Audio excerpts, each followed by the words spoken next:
Le parcours de l'ex-président Ahmed Abdallah Mohamed Sambi. Parfois, dans le tumulte de la vie, on se perd à chercher à des questions profondes. Qu'est-ce qui nous guide vraiment? Quelle est la clé du véritable succès? Si tu t'es déjà senti perdu ou si tu as l'impression que quelque chose te manque, sache que tu n'es pas seul. La quête de sens et de réussite est une route que beaucoup empruntent, souvent sans savoir que la réponse est déjà nous, bien cachée. Aujourd'hui, je t'invite à un voyage intérieur, un voyage qui va au-delà des biens matériels et des illusions du pouvoir, un voyage vers la vraie richesse, celle qui ne se mesure pas en argent ou en statut, mais en paix intérieure, en action juste et en connexion avec notre essence la plus profonde. Et c'est là, dans cette vérité, que commence le vrai pouvoir. La chute d'un grand leader, l'histoire de Sambi. Éclairons le contexte. J'ai fait des études à l'université de Médine, en Arabie Saoudite. J'ai fait des études sur l'islam au Soudan, comme j'ai passé un petit moment aussi, même en Iran. J'ai fait des recherches dans beaucoup de pays musulmans, dont je connais très bien notre religion, comme je m'y connais bien dans d'autres religions. Encore une fois, je vous le dis, je suis un ex-président, j'étais le président des Comores depuis 2006, entre 2006 et 2011. Tu as sûrement entendu parler d'Ahmed Abdallah Mohamed Sambi, l'ancien président des Comores. Un homme qui a fait rêver son peuple avec des projets ambitieux, des écoles, des infrastructures, une amélioration du système sanitaire. Mais tout ça a pris une tournure sombre. Pourquoi? Parce qu'il a été inculpé dans un scandale de corruption lié à un programme de citoyenneté économique, d'où des passeports comoriens étaient vendus à des riches étrangers. Ils nous ont exposé 2500 familles des Émirats arabes. Si vous avez accepté, accordez-le la nationalité comorienne, tout en restant chez eux. Ce ne sont pas des personnes qui viendront aux Comores. Ils voulaient juste le passeport et la carte d'identité comorienne. Ils ne viendront pas aux Comores. On a mis des clauses selon lesquelles ces personnes-là ne sont pas membres des partis politiques et d'organisations criminelles. Toutes ces conditions sont là et même le contrat le stipule. Et ce n'est pas à nous de chercher ces personnes-là. Ils passeront par leur État. C'est-à-dire on doit élaborer un contrat entre notre État et leur État. Sur ce, c'est leur État qui doit fournir la liste des demandeurs et à nous d'octroyer la nationalité comorienne. Ils nous ont proposé 100 millions de dollars au début pour une période de 2 ans. Dernièrement, on est prêt à payer chaque mois, c'est-à-dire leurs propositions. Comme je vous ai dit que j'attendais de savoir d'abord ce que nous allons gagner.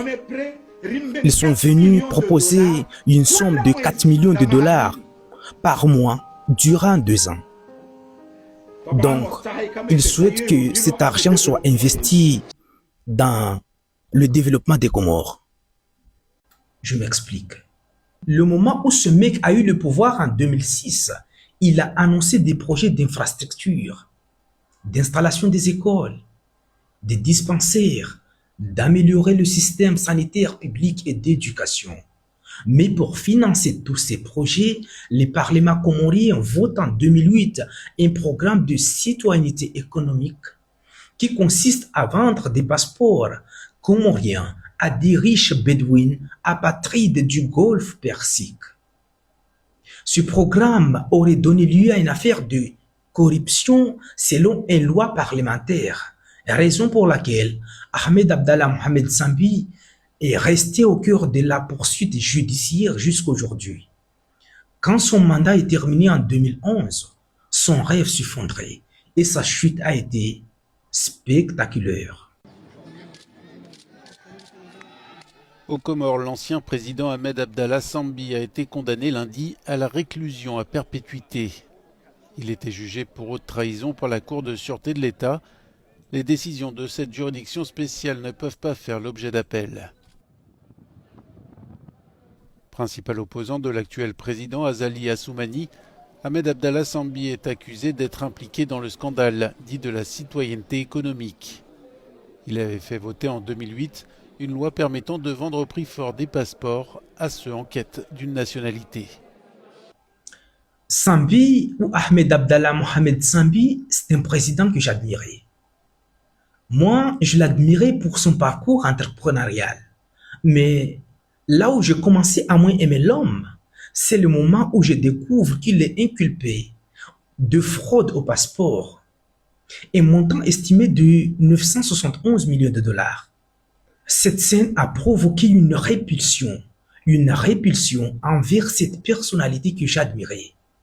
Et au fur et à mesure, les sanctions sont tombées. Depuis mon arrivée dans ce pays, on m'a jamais expliqué la loi, ni donné des raisons précises concernant ma situation. Cela fait maintenant 4 ans que je suis ici en prison sans explication claire. Vous pouvez me montrer ces accusés de vol. Mais je n'ai jamais vu de témoignages ou des épreuves qui prouvent ma culpabilité. J'ai aussi entendu ici que ce n'est pas vous, Monsieur le Président, qui doit diriger ce jugement.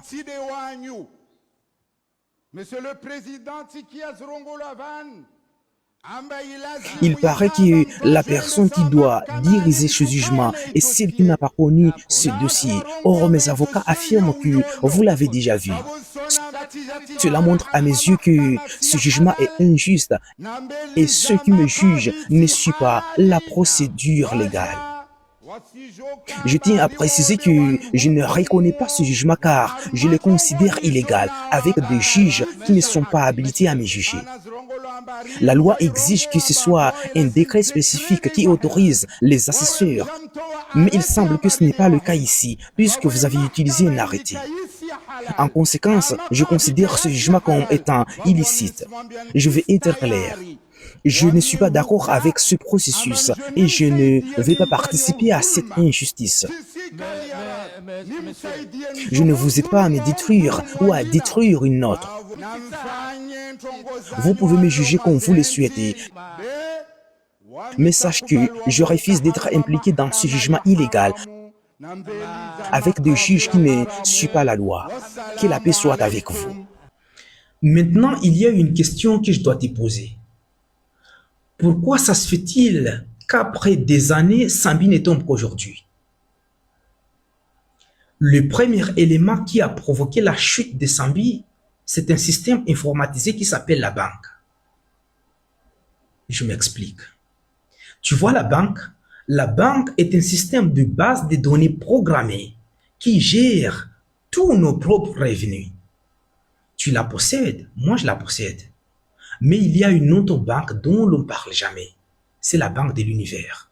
Cette banque de l'univers est un système cosmique qui gère la gestion de ton karma. Toutes tes bonnes actions et tes mauvaises actions sont répertoriées dans un compte cosmique. Et en réalité, ce compte cosmique affiche tout ce qui est spirituel. Quand tu fais des bonnes actions, partage, aider les autres, ton compte, il est crédité. Tandis que quand tu fais des mauvaises actions, que tu triches, que tu voles, être égoïste, commettre des crimes, eh bien, ton compte commence à être débité. Et parfois, tu arrives à un stade où tu as dépassé même la ligne rouge. Tu es endetté spirituellement parce que tu as fait beaucoup de mauvaises actions, que même il y a du négatif qui arrive. C'est la réalité de ceux qui croient que le pouvoir ou le matériel leur donne une liberté totale au-dessus des lois et des règles morales. Mais tôt ou tard, la vérité rattrape tout le monde. Pourquoi? Parce que les actions négatives, les trahisons, l'égoïsme laissent des traces invisibles mais bien réelles. Une dette spirituelle. Tous ces éléments ont fait en sorte que l'ancien chef d'État Ahmed Abdallah Mohamed Sambi est tombé dans son propre piège. Maintenant, il y a une question qui se pose. Qu'est-ce qui a poussé Sambi à faire ce mal? Le piège du pouvoir matériel. En répondant à cette question, on rentre au cœur du scandale qui te vise directement. Je m'explique. Tu vois, dans ce monde, le succès, c'est quoi? C'est l'argent, la célébrité, les réseaux. En fait, ta réussite personnelle se mesure à ta puissance matérielle.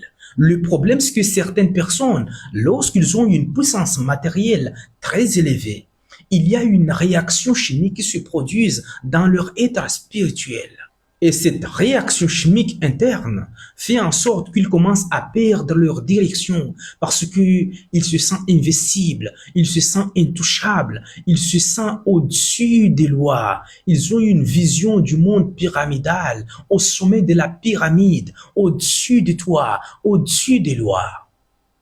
Donc, vu qu'il y a des personnes au-dessus de toi, ils ont droit à faire ce qu'ils veulent, t'écraser, abuser de toi, de te faire de mal, de te faire souffrir. Des cas comme ça, on a connu plein. Tous ces éléments ont fait en sorte que l'ancien chef d'État Ahmed Abdallah Mohamed Sambi a eu une chute vertigineuse à la hauteur de ces actes malsains qu'il a commis. En réalité, les puissances matérielles et le pouvoir te font croire que tu es au-dessus des lois. Et vu que tu es au-dessus des lois, tu commences à faire le mal. Et tu as oublié que si tu fais du mal, tu le fais qu'à toi-même. Tu t'endettes spirituellement et tu ne prends pas conscience qu'un jour, il faudra rembourser tes dettes. Et c'est ça le problème de la matrice.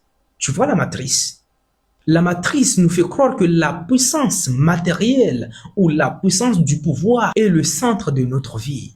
Elle cherche à cacher la vraie puissance. C'est très important. Il y a la puissance du pouvoir ou le matériel et la puissance du réel. Je ne dis pas que le pouvoir ou le matériel ne sont plus importants, mais le problème c'est que certaines personnes se soumettent au pouvoir du matériel alors que le matériel ou le pouvoir doit être soumis à ta personne. Parce que le pouvoir ou le matériel sont juste des outils. La puissance du réel. Quand tu es dans la situation où tu es dans la frontière de la vie et de la mort, tu fais appel à une autre puissance. Celle que tu crois vraiment. Celle qui pourrait te sauver. Tu vois ce que je veux dire par là?